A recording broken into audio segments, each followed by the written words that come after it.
I see that you're very concerned about the current state of this country. We know that the country is in the chaos that it is because of the Chinese Communist Party. And so I'm curious, how much do you know about the CCP and its threat to America?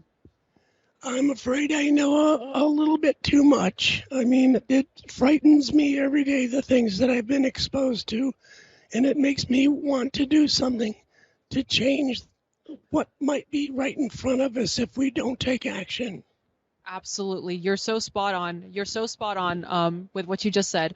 And then we know that the CCP has infiltrated deep into American society, and most notably into the U.S. media, the education system, and the U.S. justice system. So I'm curious, how much do you know about CCP's infiltration into these sectors?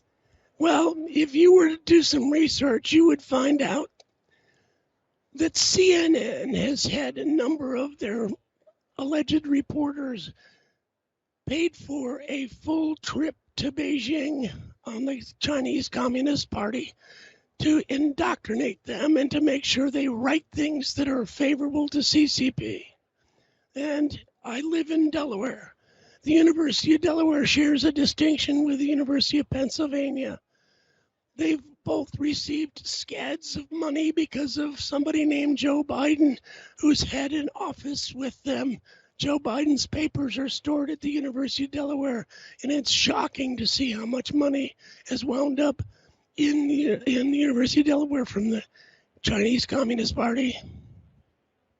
Yeah, and thank you for sharing. Thank you for sharing with us. And on top of that, the CCP actually has its minions in the U.S. justice system, such as in the DOJ, and they've also colluded with top U.S. law firms such as Paul Hastings and O'Melveny and Myers to persecute and blackmail Chinese dissidents like us on U.S. soil. And I'm sure you've heard a fair share about the various numbers of police stations in New York, across the U.S. and throughout the world. Take down CCP.